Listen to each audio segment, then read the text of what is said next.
Hello everybody and welcome back to Rev Left Radio. On today's episode we have back on the show, longtime friend of the show, friend of mine, Jon Greenaway, aka the Lit Crit Guy, to talk about the life and work of Walter Benjamin, in my best German accent, or in my worst American accent, Walter Benjamin. Fascinating Marxist Jewish intellectual who combined German idealism and romanticism with Western Marxism, with Jewish mysticism and many other things, and just a really fascinating thinker that I think perhaps a lot of people on the left might have heard of but don't really fully understand or know quite where to place him in the tradition of Marxist intellectuals, and hopefully this episode will assist with that. As always, if you like what we do here on Rev Left Radio, you can support us on patreon.com/Rev Left Radio. We have been, and will remain 1,000% listener funded. And in exchange for a monthly donation on Patreon, you get access not only to monthly free episodes, but our entire back catalog. And me and producer Dave were talking about this just yesterday, I think. Probably we have hundreds of Patreon episodes going back almost 5 years now. I mean, we're entering February. We started this in February of 2017, so I think we're coming up on our 5-year anniversary of the show, and that is a lot of extra episodes that was never released to the public that people can go back and check out. This month we had on Matthew Furlong from our Dialectic Deep Dive episodes, just to talk on our Patreon episode about the psychology and the politics and the philosophy of The Sopranos. And it was a really fascinating, lovely conversation with my friend Matthew. So that is the most recent Patreon episode. But again, we have a whole back catalog. Thank you to everybody who supports the show. We literally could not do this stuff without you. We will never have corporate advertisers for many reasons, not least that we're a communist podcast. Or we'll never have big money donors. All we have is our listeners, and we deeply appreciate that support. So without further ado, let's get into this wonderful episode with my good friend Jon on the life and work of Walter Benjamin. Enjoy.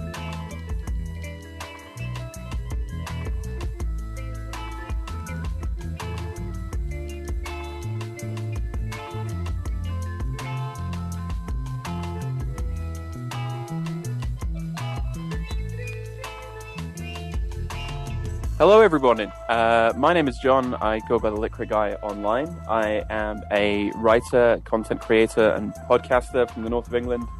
I've been lucky enough to be on Rev Left a few times talking about kind of key thinkers and people whose work and writing should be more well known. I'm also the co-host of a podcast called Horror Vanguard, which is where we talk about radical politics, theory, philosophy, and scary movies to try and help us understand the ways in which capitalism has a kind of monstrous potential.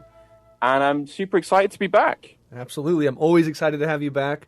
Love the Horror Vanguard. If anybody has not gotten on that yet, you need to rectify that as soon as possible. I don't know how many times you've been on at this point, but I think you're definitely in the pantheon of the most appearances on the show. Probably top 3 at the very least, if not the top spot itself. Always a pleasure to have you back, and specifically, certain sort of thinkers you are particularly well suited to address, and I think Walter Benjamin or Walter Benjamin is exactly one of those thinkers. So, for those who don't know, and I think this is probably a good way to start, kind of just who was Walter Benjamin? How did you come to be an admirer of his work, and sort of why is he important? So Benjamin is a super fascinating figure. This messianic Jewish philosopher, committed, if very unorthodox Marxist, a writer, an aesthetic critic. He wrote for the radio, he wrote journalism. He was basically kind of invented the field of cultural studies in a way. Was also a translator and popularizer of Baudelaire, and an expert on German the Trauerspiel, the tragic drama. I first came to Benjamin's work through a very late piece of his work called On the Philosophy of History, which we will get into in more detail, because I think that's really a great way in. And what you find is that he's kind of unlike any other writer from this time period, extremely fond of aphorism. So, like, to generalize for a second, in the kind of like philosophy on the left, we tend to have kind of two kinds of thinkers, which are thinkers who gravitate towards totality, right? The big systems level explanations. The obvious fit here is Georg Hegel. And then you have writers and philosophers and thinkers of the very particular, who tend to go towards things which are a little more fragmented or individual or unique. And Benjamin is maybe the very best thinker and theorist of the singular object. I found him through his work on the philosophy of history, firstly, but there's almost no aspect of kind of his society at the time that he was not engaged with. He wrote about drugs, he wrote about the radio, he wrote about art, he wrote about contemporary politics, he wrote about theater. So this is a thinker who is kind of keenly sensitive to the world around them, and I think is still incredibly important for us to pay attention to. Yeah, absolutely. And his work is just as relevant today as it was then. Before we get into like the ideas and his major works, can you kind of talk about his biography, like kind of give us a brief sketch of his biography, which is fascinating, and the broader historical context he was working in all the way up until his infamous and tragic suicide? Yeah, absolutely. So Benjamin is born to a successful Jewish family in Berlin. He's born in July in 1892. He writes about this kind of very, very comfortable middle class upbringing in his in a collection of essays, reflections on a Berlin childhood around 1900. He kind of rebels against this.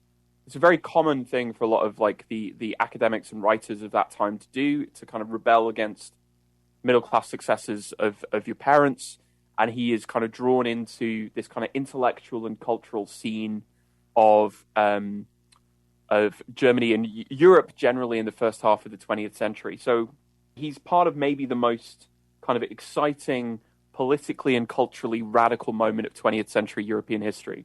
There's hardly any kind of thinker or artist that he doesn't seem to have some connections with. He's good friends with the German Marxist utopian thinker Ernst Bloch. He's very good friends with Bertolt Brecht, the communist playwright. He knows of at least Georgi Lukács, author of History and Class Consciousness. He's very closely associated with Theodor Adorno and the Frankfurt School, the Institute for Social Research. And he travels around Europe a lot. So he's bound up in the first kind of 4 decades of the 1900s are this time of almost kind of inconceivable change. He goes to the Soviet Union in the 30s after he kind of openly associates himself as a Marxist and a communist. But he's also born in this window of history, which, to borrow a phrase from Victor Serge, is midnight in the century, right? It's an incredibly dark, very dangerous political time, and his writing about fascism is extremely prescient, and he sees a lot of the dangers coming in ways that are deeply tragic in retrospect.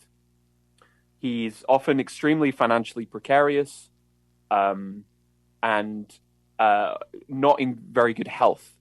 So he's briefly imprisoned by the Nazis, and as you say, very tragically, is desperately trying to get out of Europe in 1940, mostly because of his friend. Most of his friends have already left. Brecht is out of Germany. The Frankfurt School, Adorno and Horkheimer have made it to the States, and he's trying to get an exit permit to leave Europe via Spain. This kind of sick, very unwell man. The border crossing is closed, and in 1940, the 26th of September, he takes an overdose of morphine and commits suicide.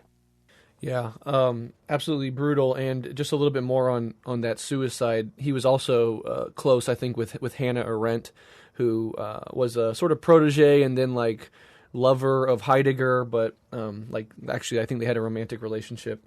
But she famously said that had Benjamin went to that Spanish border one day earlier, it would have been open and he would have got through. And one day later, it was sort of common knowledge at that point that that border was closed. And so I don't know if that is exactly true or not, but she seemed to be convinced that, it was just like this tragic coincidence that he went on this one day, was turned away, and then sort of convinced that the only other option for him was to go back to the Nazi prisons or worse. And so he decided to take his own life instead. And he died at the age of 48. It's deeply tragic. And when you kind of understand a little bit more about his own writing on history, it kind of incorporates his life and his very sad death into it. It's a way of helping us understand history in a new way, actually. It isn't just a kind of sad story, but it demands, once you see his own writing about a kind of Marxist philosophy of history, there is something about Benjamin's own life which I actually think demands a kind of response. This singular moment of decision is enormously powerful. Yeah, absolutely. Well, let's get into his work now with some of that historical context aside. And of course, it's always a tragedy when you talk about some of these brilliant thinkers who die so young, because the next question is what if they had lived another 10, 20, 30 years? With such a brilliant mind, it would have been fascinating to see him cover the 40s, the 50s, and into the 60s for sure. Absolutely. Yeah, but Benjamin is known, among other things, as you mentioned earlier, for his many disparate influences and the wide range of topics that he could speak and write authoritatively about. Can you talk about these influences and sort of what made their combination so unique? Yeah, so I would argue there are broadly three kind of strands, ways of thinking that he tries to draw together in very unique and powerful combinations. So firstly is the tradition of German Romanticism, which is, again, not really surprising. So this is tied up in older forms of German writing, particularly linked to the first movements around German idealism. But the high point is probably someone like Nietzsche, a couple of decades before Benjamin, which is very kind of repulsed. German Romanticism was very much repulsed by the conditions of contemporary capitalism. It saw capitalist society as essentially degrading to human existence, and it would look backwards to a pre-capitalist past. The Benjamin scholar and sociologist Michael Levy points out that this can have a reactionary character, quite obviously, but it can also have a revolutionary character. And Benjamin was not simply a nostalgist, right? But was using the past in very particular ways when that German romantic background, which he was kind of raised and educated in, collided with two other kind of very, very clear traditions of thought. The next one is his Judaism and his interest in messianism. So he was born in a Jewish family. He was very close friends with Gershom Scholem, who went on to be a professor of Jewish mysticism at the University in Jerusalem. Was widely regarded as the great expert on Kabbalah in the 20th century. He had a very long relationship, very close friendship. They wrote letters to each other constantly. Scholem was an ardent Zionist, but in a kind of utopian sense.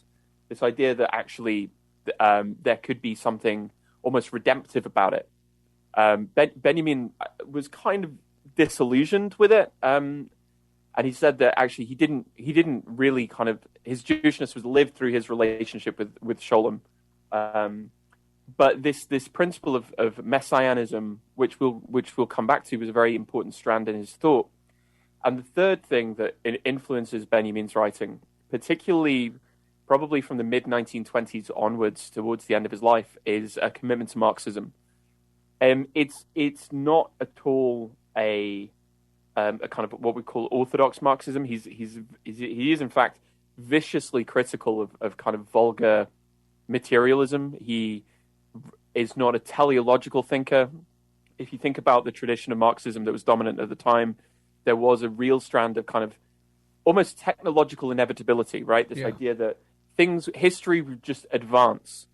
And Benjamin is like scathing about this notion of kind of evolutionary progress, for very deeply held and actually very carefully thought through reasons. So he spent time in the Soviet Union, but was deeply skeptical and quite suspicious of Stalin. Saw the Soviet Union as perhaps the best hope against fascism, but was never a kind of orthodox or straightforward Marxist. He was too interested in too many things to be kind of like to toe the party line or to be a dogmatist on certain things. So it's this synthesis. It's this synthesis of kind of Jewish theology and mysticism, a tradition of aesthetic and cultural criticism that comes from German Romanticism, and Marxism that kind of feeds into a lot of his work. And some people will criticize his work by saying that it's trying to resolve contradictions which can't be resolved. But I think to do so misses the kind of depth of his thought. And I do want to linger on that point a little bit about the rejection of the sort of mechanical teleology that can, very much is present within Marxism, but can be overemphasized for sure, to make it seem like a sort of inevitability. And he thought, and correct me if I'm wrong, but that Marxists should actually reject the bourgeois conception of progress, inevitable progress, and sort of de-emphasize the inevitable teleological aspect of Marxism, right? Yeah, and this is actually part of the reason why I think he's so important, which is that he talks on the philosophy of history about brushing history against the grain, is the great phrase that he uses. And it's this idea that we're told a story of history, but actually it's a very particular story about triumph and progress and constant success. And Benjamin says, no, actually history is a series of catastrophic defeat. The things that he touches on are the 1848, the Paris Commune, revolutionary struggle. But those defeats give us not only resources for the present, but give us a revolutionary responsibility towards the past. He talks about the necessity of redeeming the dead, right? And this is where his kind of more theological strain of writing comes in, which is that not only do we have all of this kind of historical knowledge, but we actually have the means by which we can redeem and fulfill the struggles of all those countless unnamed thousands who died. And this is why, in the context of the philosophy of history, Benjamin's focus is not on that kind of smooth, easy teleology, but on the necessity of class struggle. Like, he's a writer who is exceptionally invested, actually, in the primacy of class struggle, but done in the awareness that the end point, the meaning of it all, is not determined by anything other than those who are engaged within it. Which I think those who favor a more mechanistic or teleological view of history would see as being quite pessimistic. But in a way, Benjamin would say, yes, that pessimism about history is important because it means that we stop easily and naively accepting the idea that things will work out okay in the end. What matters is that if there is to be a better future, it has to be struggled for. Yeah, absolutely. And living in the time in the country that he was living in and seeing what he was seeing, I think it makes it even harder, to hold that idea that this is all just a nice march, progressively into the future. There are plenty of cul-de-sacs and dead ends and detours and just the failure of the entire human project that could come in the way of that. I mean, he makes a really good point about fascism, where he's very critical about, vulgar Marxism or the social democratic parties of the time that saw fascism as kind of an aberration. It's at the time fascism is seen as this regression. Yeah. But Benjamin says no, absolutely not. It is in fact a culmination of modernity in very clear ways. It isn't this regression into a kind of less civilized past. This is what progress looks like. This is your smooth, mechanistic stage of history reaching its apotheosis. Yeah, biting. Well, this next question is going to be very large, so feel free to take it in any direction you want. But what were some of his major works, and what key concepts did he introduce through them? Yeah, this is a huge question. But we can kind of run through some of them. The primarily the biggest work, the work that was unfinished at the time of his death, is what is now known as the Arcades Project. It is this huge kind of biography. It was intended to be this kind of philosophical investigation of 19th century Paris. And what it is instead of being finished, it's this series of notes, drafts, suggestions, and ideas for how Benjamin was going to finish this work. But it's enormously suggestive for his project as a whole, and some of the kind of methodological choices that he makes. Things which are maybe a bit more approachable for people who've never read Benjamin before, on the philosophy of history, or the theses on the philosophy of history, which is a series of kind of a manifesto of sorts, really, a selection of numbered theses, some being a few lines, some being a few paragraphs, which in very typically Benjaminian fashion outline his understanding of how one is to respond to history, and what does it mean to have a historical materialist approach to the past and the present. On the work of art in the age of mechanical reproduction is, I think, probably the most famous Benjamin work, which we will get onto in more detail. But some of the concepts I think that are really important are the thought image is one, which is the notion that instead of a kind of like systematic exposition of a particular idea, images can communicate in a second information that kind of dialectically transforms our perception of reality as a whole. So he's very drawn to this notion of the instability of not just reality, but kind of history. History, he says, kind of flits before us for a second, and we have a moment where we can seize hold of something, and it communicates something in its image. The thought image is a very Benjaminian phrase. The other idea is this of the image of the rag picker.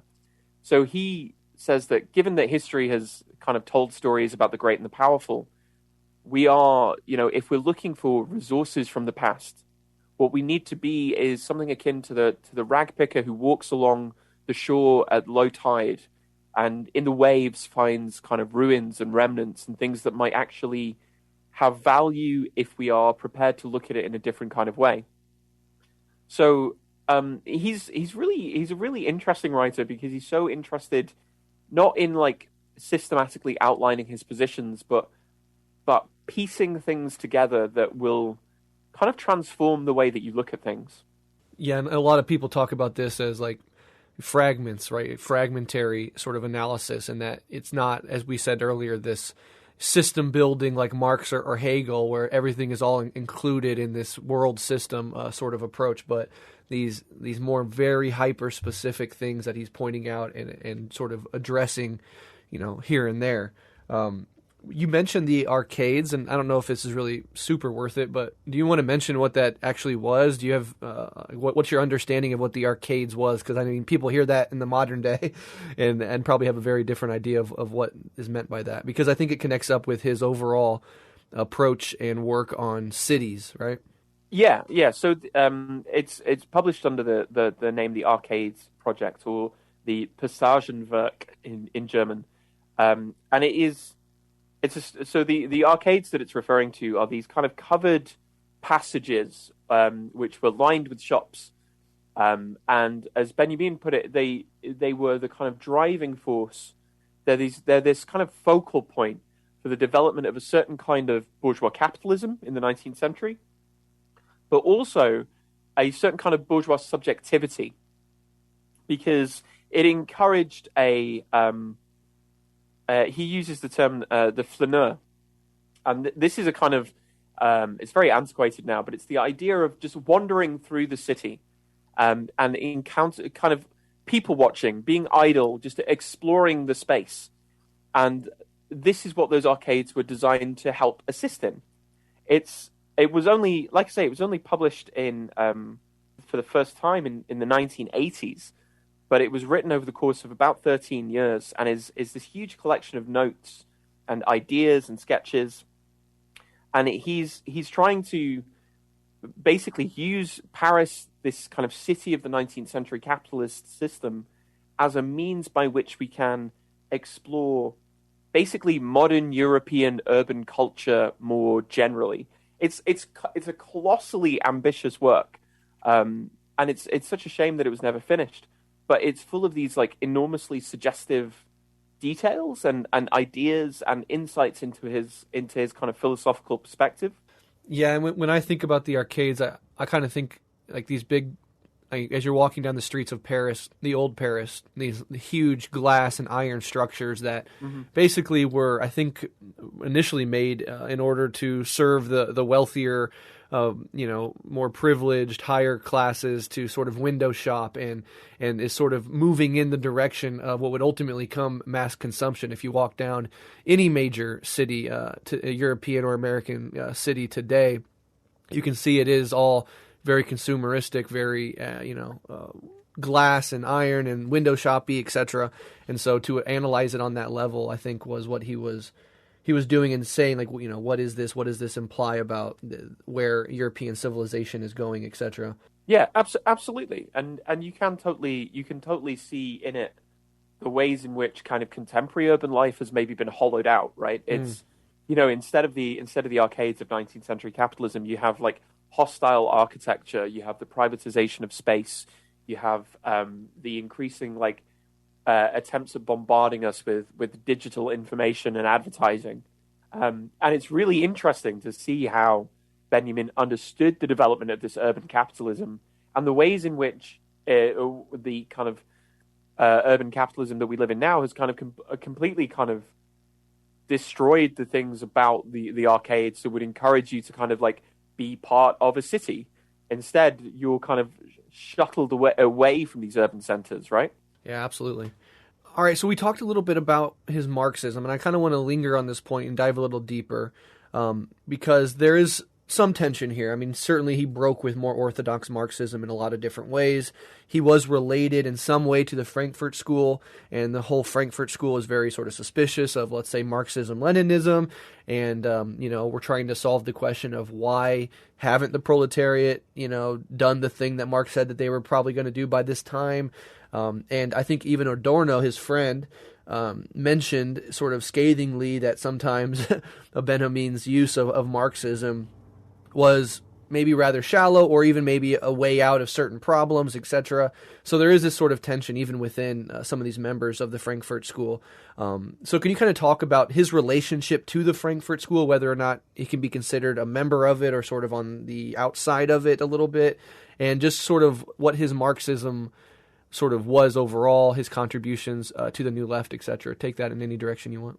Yeah. So, firstly, the relationship to the Frankfurt School is maybe, I think the word I would use is slightly fraught. So he's friends with Adorno and Adorno's wife. He knows Horkheimer, Max Horkheimer, but is never a kind of fully fledged member of the in group, as it were. So he writes for the journals, writes for the Frankfurt School's journal, and it's often the way that he's able to pay his bills is by writing reviews or essays for them, usually from Paris. And his relationship with Adorno particularly is interesting and quite complicated. So Adorno is often extremely critical of Benjamin's work. Because finding it to be kind of too strange, too subjective, too interested in things like dreams or theology, but also Adorno is very encouraging. The point about Benjamin's Marxism being shallow, I think, is perhaps a little unfair, but is maybe better said as being slightly unorthodox, right? Non-dogmatic. And he does spend, as I say, he spends time in Moscow. He spends time in the Soviet Union. But he is, there are a couple of things that make him not a kind of easy fit with the kind of prevailing trends of thought.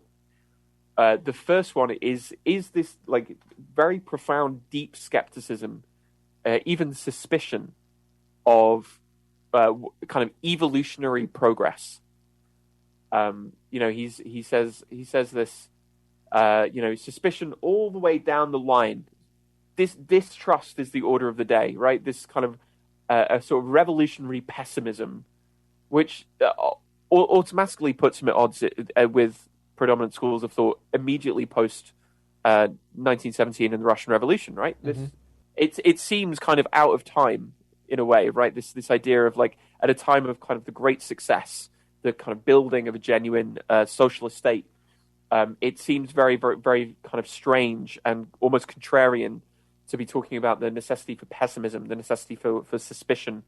But I think I mentioned this just a little while ago, but the kind of key defining feature is this insistence upon the class struggle.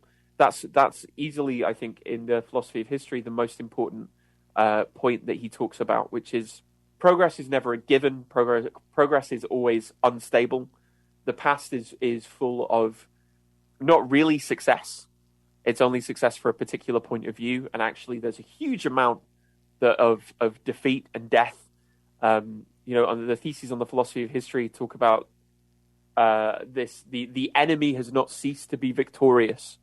That's the kind of brutal fact of contemporary history, of being a historical materialist. You're confronted with the fact that history is a record of crushing defeat, but those defeats are not cannot ever be totally finalized. Benjamin talks here about the kind of fanning the spark of revolutionary possibility. But so revolutions are fought for and made by struggle, but struggle is never predetermined in advance. So struggles can be won. The class struggle can be won, but it's also necessary to confront the fact that historically, it's been violent defeat after violent defeat. Right. And I think this is the key point, that he does not fit easily within either kind of the contemporary Marxism, Leninism of the time. He's as I say, not a fan of Stalin's rigid dialectical materialism, and thinks it's far too simple. And he doesn't necessarily fit in with what we might call more academic pessimism of somebody like Adorno. There's a really interesting way that Michael Levy puts it, which is that he is using modernism to critique modernity itself. So he's using the techniques of like literary and philosophical modernism as a critic of modernity. So he isn't just a nostalgist who's looking back to the pre-capitalist past, and he isn't just a kind of naive utopian who's looking forward to the point where the class struggle is going to be won forever. But he is looking into the past for resources and kind of philosophical insights that will heighten the strength and ability of the class struggle in his time. Yeah, really well said. And it leads, perfectly into this next question, which is just his focus on history and his use of historical materialism. So can you talk about how he viewed history as distinct from the past, and sort of how he utilized historical materialism in a unique way? I know you've touched on it, but maybe we can dive a little deeper. Yeah, absolutely. So as I say, the most famous work here is on the concept of history, or on the often referred to as the theses on the philosophy of history. He starts it with I'm just gonna read it actually. He says, the opening thesis 1. The story is told of an automaton constructed in such a way that it could play a winning game of chess, answering each move of an opponent with a countermove. A puppet in Turkish attire and with a hookah in its mouth sat before a chessboard placed on a large table. A system of mirrors created the illusion that this table was transparent from all sides. Actually, a little hunchback who was an expert chess player sat inside and guided the puppet's hand by means of strings. One can imagine a philosophical counterpart to this device. The puppet, called historical materialism, is to win all the time. It can easily be a match for anyone if it enlists the services of theology, which today, as we know, is wizened and has to be kept out of sight. Which is a great image. It's an incredibly striking image. But what he's trying to draw attention to is the necessity of what Ernst Bloch would call anticipatory illumination, right? This idea that there is a kind of utopian or messianic end point that will in some sense kind of shape the narrative of history. So historical materialism by itself lapses into this kind of very dry, dogmatic, mechanistic view of history. It becomes just a puppet, right, that can be moved around. But if it has this animating messianic core to it, then it's no matter what it might appear to be, we might have to keep the theology out of sight, but it can win all the time, right? It's that synthesis of those two things which is so important. Yeah, absolutely. Do you want to touch on a little bit that distinction between the history and the past? Yes. This actually, I think, is best exemplified by the ninth thesis. And this is the really famous one that people quote all the time. So he's talking about a painting called Angelus Novus by Paul Klee. He says, a painting named Angelus Novus shows an angel looking as though he's about to move away from something he's fixedly contemplating. His eyes are staring, his mouth is open, his wings are spread. This is how one pictures the angel of history. His face is turned towards the past, where we perceive a chain of events. He sees one single catastrophe, which keeps piling wreckage upon wreckage and hurls it in front of his feet. The angel would like to stay, awaken the dead, make whole what has been smashed. But a storm is blowing from paradise. It is caught in his wings with such violence the angel can no longer close them. The storm irresistibly propels him into the future to which his back is turned, while the pile of debris before him grows skyward. This storm is what we call progress. Damn. It's an incredible bit of writing, So but good. in it you see this distinction, right? This idea that actually what we think is history, what we think of as this kind of connected, causal, very smoothly progressive evolutionary narrative, it's only that from the perspective of kind of comfortable historians, right? Right. If we look through the eyes of the historical materialist, if we look at it as Marxists, we recognize that it is this contingent, often very violent, often very unclear, series of disasters.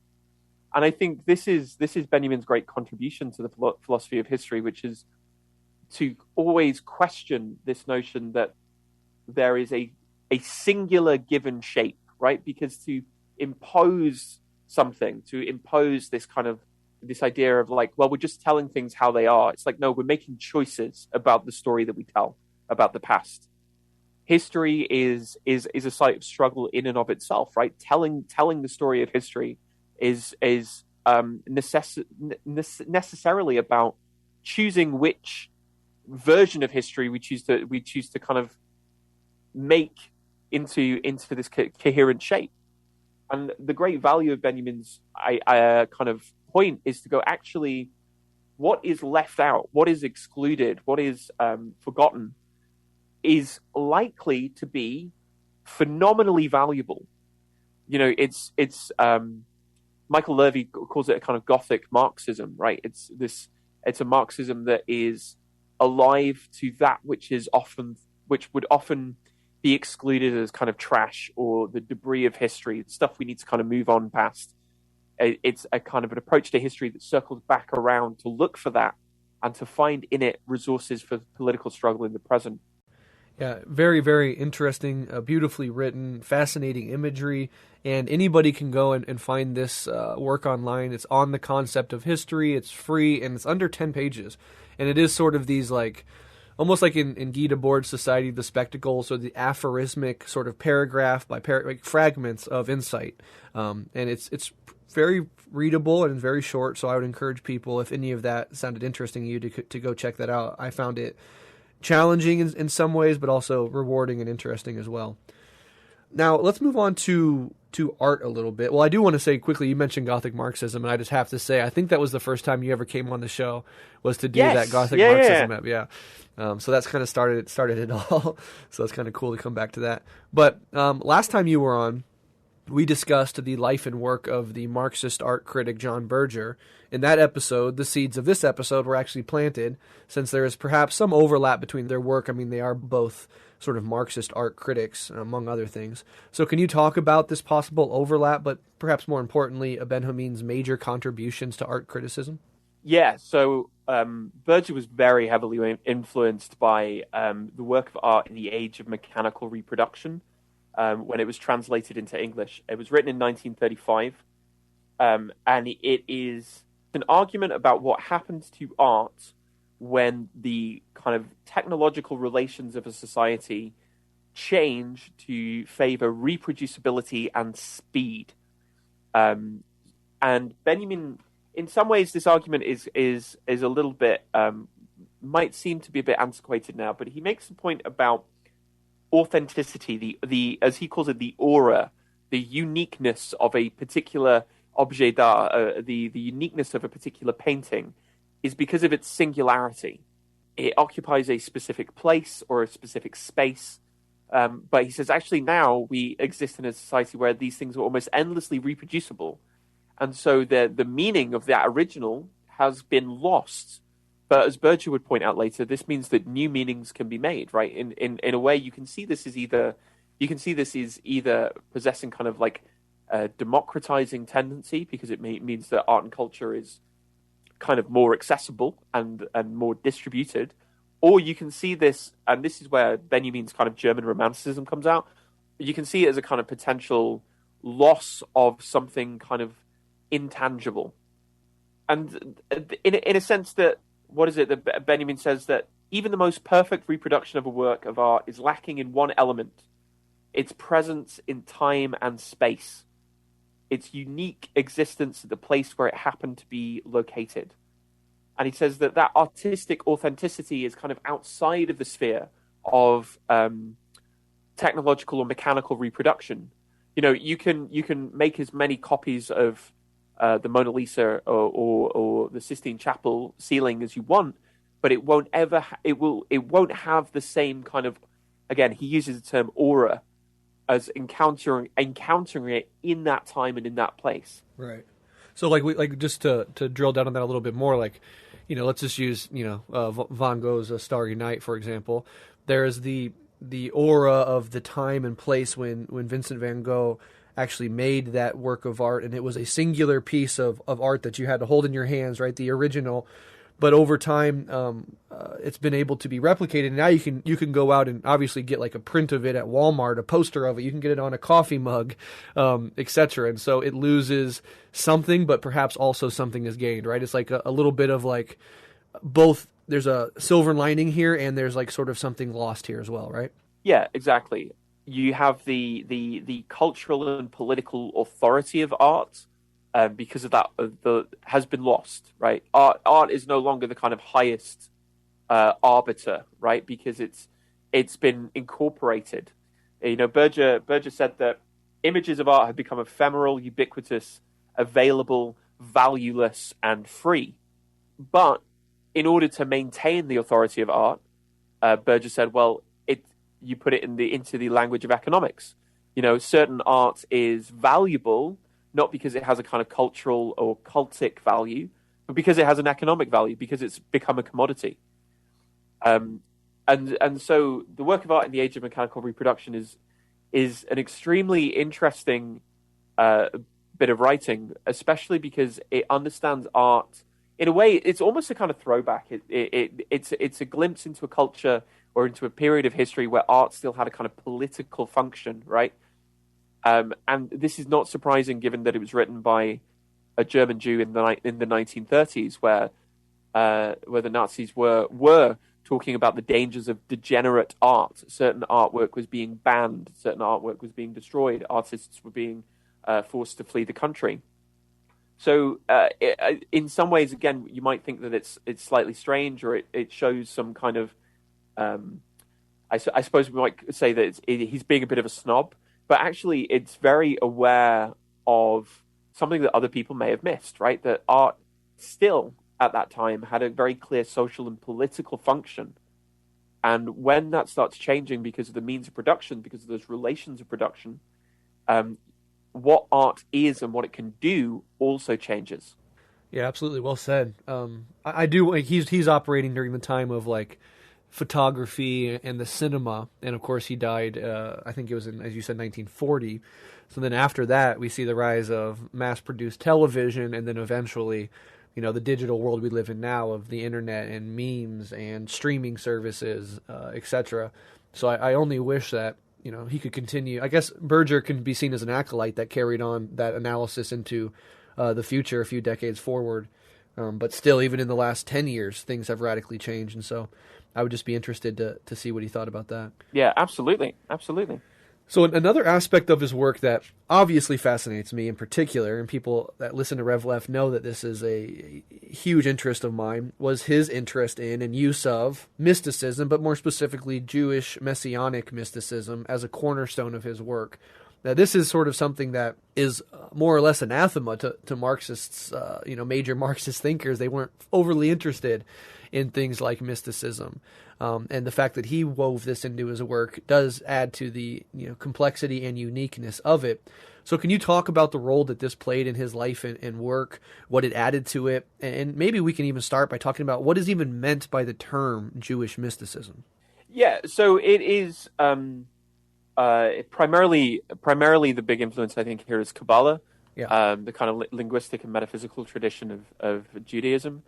When I was prepping for this episode, I found a great quote by the scholar Margaret Cohen talking about this, talking about it in the context of on the concept of history, and they say that Benjamin also turned to Jewish mysticism for a model of praxis in dark times, inspired by the Kabbalistic precept that the work of the holy man is an activity known as tikkun.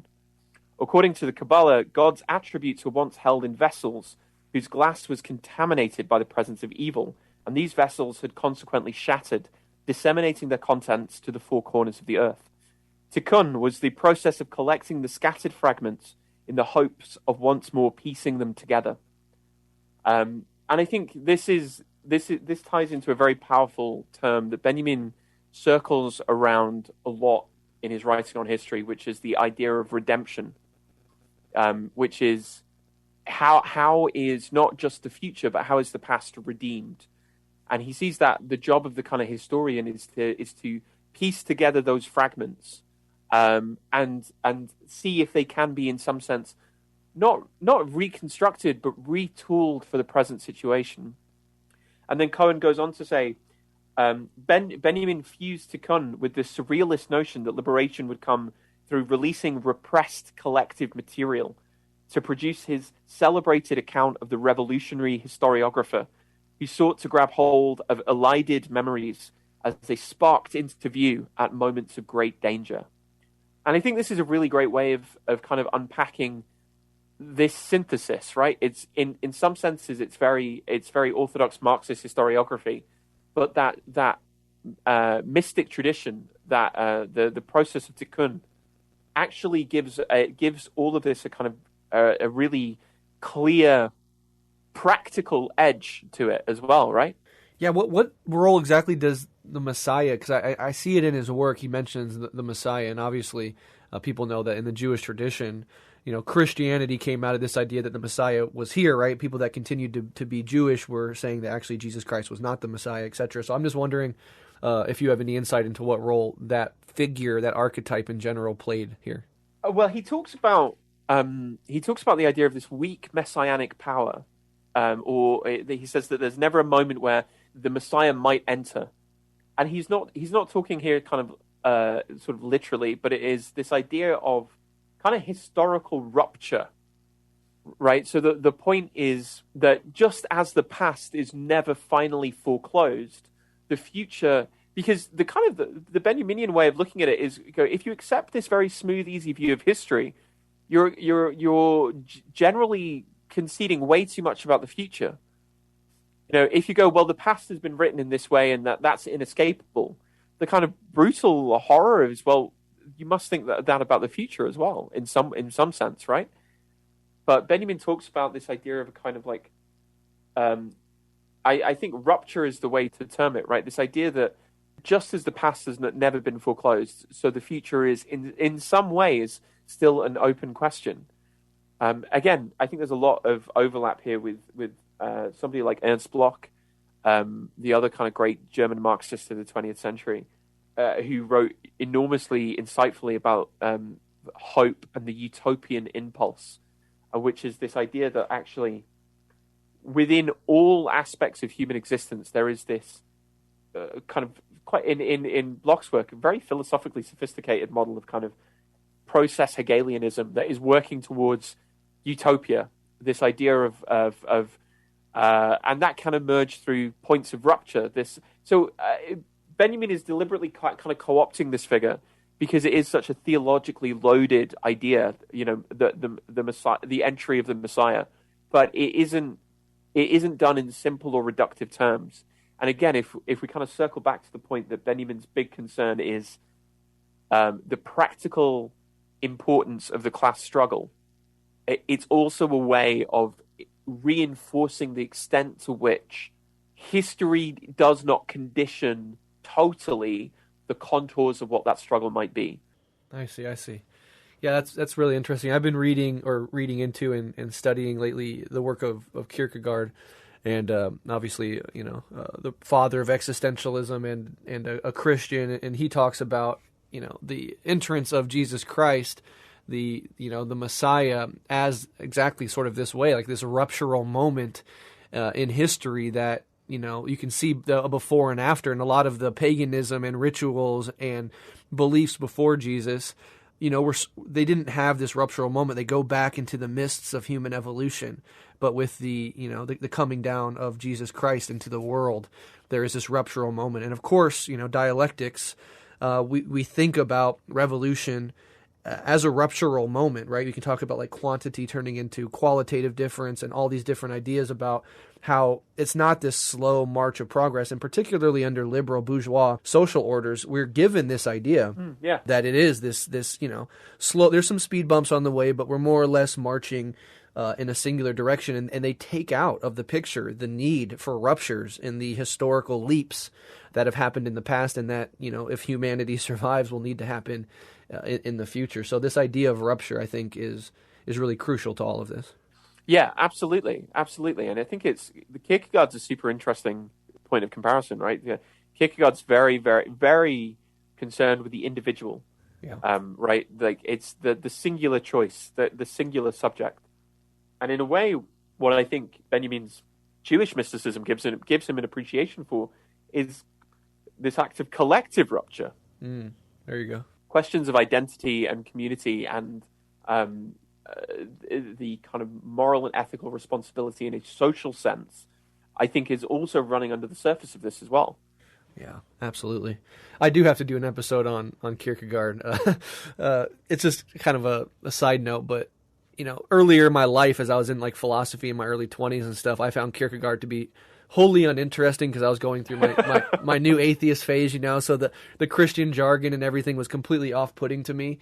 But only after I grew, I developed, and I actually went through like spiritual and existential crises does the figure of Kierkegaard re-arise in my horizon and become, lately at least, a very central figure and a very fascinating figure, particularly to engage with as you're working through spiritual and existential crises and growth. So it's sort of funny that it wasn't, Kierkegaard's Christianity that was the problem, but it was my existential immaturity at the time that didn't allow me to see the beauty and profundity of Kierkegaard.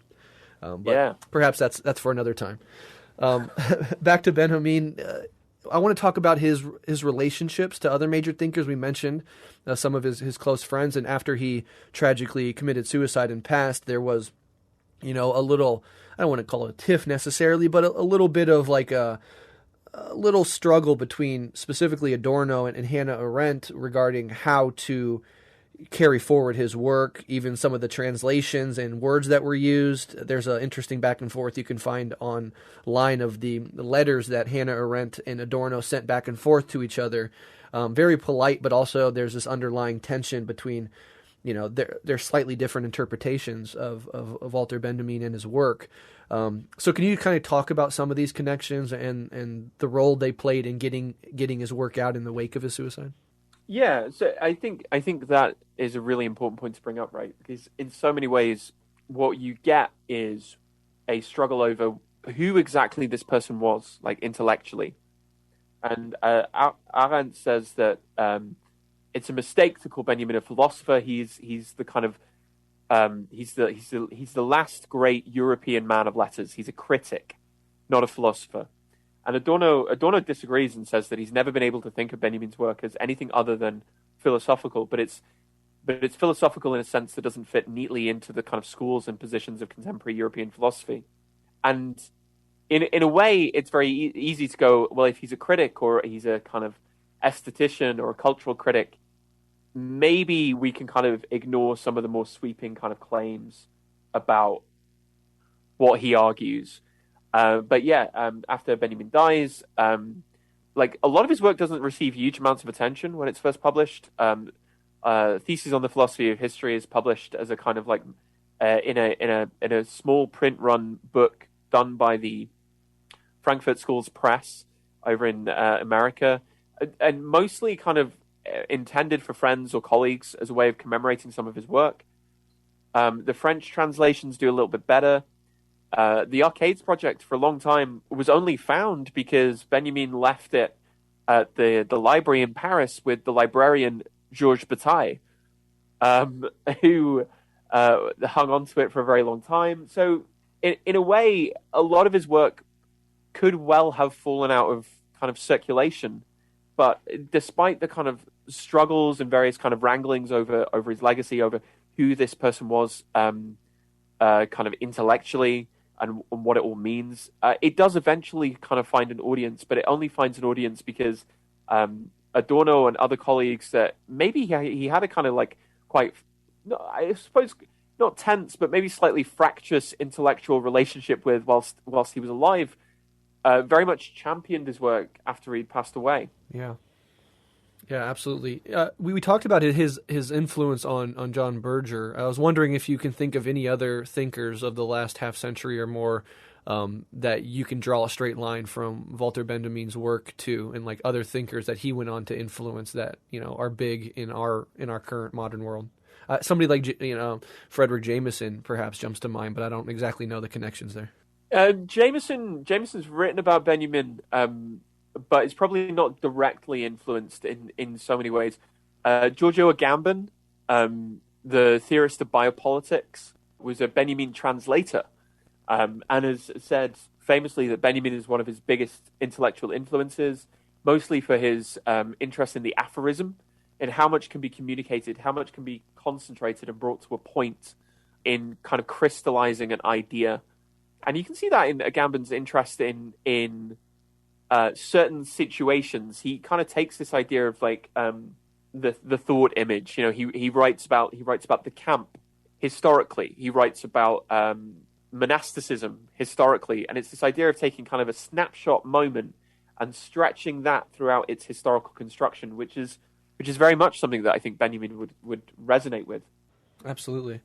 So, like, sort of getting towards the end of this conversation, ultimately, what is his legacy, and why should people today read him, particularly on the revolutionary left?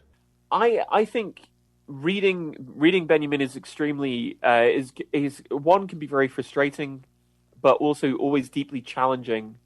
I think the advantage is he gives us an appreciation and attention to detail. Like, for Benjamin, nothing is insignificant, right? Even like trivial matters or fragments from history are actually, if we give them careful attention, capable of unlocking really profound political and philosophical points for us. The smallest stuff of history is deeply significant, right? And I've said this a couple of times, but I think in a moment where Mark Fisher would say we don't really have a vision of the future, right? What we have is a vision of now, but maybe slightly better or slightly worse. Right. We have to kind of invent the idea of the future. We have to have a kind of vision of what would that rupture look like. And in that case, I think it's incredibly valuable to have a record of someone writing at a time where where fascism was on the rise, where fascism was present and a very real, dangerous threat. Where I think about Brecht's famous comment about the fascists, they're planning for 30,000 years ahead, right? They're planning their 10,000-year Reich. And Benjamin's philosophy of history not only gives us an appreciation of what has gone before us, but also gives us a way of seeing that as not just something that's lost, but something that is at hand, as it were, right? It's something that is a set of resources and practices, traditions, symbols, tools, and ideas that are valuable for kind of inventing a future. If the past is open and understood as this ongoing thing that can still be engaged with, then the future can be as well. Mm. Very well said. Very well said. So the question I definitely want to finish off on here is just the idea that, his writing can be, notoriously difficult for like a lay person to just sort of enter into and fully understand. So given that, if you had to recommend a way into his work, what recommendation would you offer? There are a couple of ways in. I think one really good way of getting to know a thinker, especially if they have a kind of dense style, is through their letters. Benjamin wrote letters throughout his entire life. He wrote them to some of the most well-known people. He wrote to Gershom Scholem. He wrote to Bertolt Brecht. He wrote to Adorno. He wrote to Hannah Arendt. And you can find collected editions of his letters pretty easily. If you would like a way into on the concept of history or theses on the philosophy of history, easily one of the best books to really gain an appreciation, not just for that very short work, but for his method as a whole, is a book called Fire Alarm by Michael Levy. And it's a phenomenal reading of it and a phenomenal way of kind of unlocking Benjamin's method. But lots of his work is very short and is often like his more philosophically dense stuff can be a little complicated, but a lot of the stuff he writes about is actually really accessible. So I would start there, but I would also just encourage people to find his essay collections. There's one called Illuminations, and there's one called One Way Street. Maybe won't click with everybody, but I think he's an excellent stylist as well, as being a really interesting thinker. So I would do that. Yeah, those are great recommendations. And if somebody's looking for more of a secondary explanatory source akin to what this podcast is, I can never over recommend the podcast Philosophize This by Stephen West. He has a whole series on the Frankfurt School. Every episode is roughly 20 to 30 minutes, and he has, I think, 2 specific episodes just on Benjamin and his work. And you can listen to that and then go back and listen to his episodes on the Frankfurt School more broadly. And for me, especially when you're going to enter, the initial source of a text, and it can be difficult for various reasons, having some of the main ideas fleshed out beforehand can be very helpful going in. So you kind of have an idea of what this person is doing, and you can orient yourself to that and then go and read some of the more complex work. So Philosophize This is wonderful for that as well. Before I let you go, Jon, first of all, thank you again for coming on the show. Always a pleasure to talk and learn from you. Every time you come on, I learn from you, as does my audience. Can you please let them know where they can find you and your work online? Yeah, absolutely. You can find me online at The Lit Critic Guy. You can also find more of my work over at Horror Vanguard. Horror Vanguard available wherever you get your podcasts from. So do check out the show, where we talk about scary movies, we talk about communism, we talk about theory, and do come say hi on Twitter. Absolutely. I will link to all of that in the show notes. Thank you again, my friend. We will have you back on, no doubt, very soon. Thank you so much. Swear this shit wasn't planned. Cerulean, stain my fingers and hands. I'm in a dark ring, ducking speed traps in the scans. I'm not trying to have another traffic stop with the clan. The red and blue make me nervous. Pray I'm not the next to be stolen from earth. People I love and higher purpose. Lately it's been consuming my mental. First time I got stopped and frisked on Drexel, it seemed so inconsequential. The second one I awakened, the third one was invasive. The fourth officer threatened to tase me for my impatience. Instead of writing a statement, I tell it to you with rhythm and cadence. I dream of watching them crumble assemble, I'm eager for their replacement. I'm sick of seeing their faces and the way my heart races from locked gazes and casual conversations. No hella people who quietly satisfied with the stasis, but loudly taken from our culture and occupying our spaces. I see it daily, no exaggeration, no longer causing me agitation. Think I'm cold to it now. Same moderate that Dr. King told us about. I temper my expectations cause I know what they bout. I'm 4-0, still living and learning. Inferno under me burning, my cerebellum is churning. My journal pages are turning. I don't share them too often, but all these thoughts been exhausting. They keep within me, sometimes I feel like they holding me hostage. I'm not here for your pity, really just wanted to vent. Feeling more at peace, but still I'm far from content. Mom and Dad, if you listening, I promise I'm good. Been a minute since they stopped me last, knock on wood.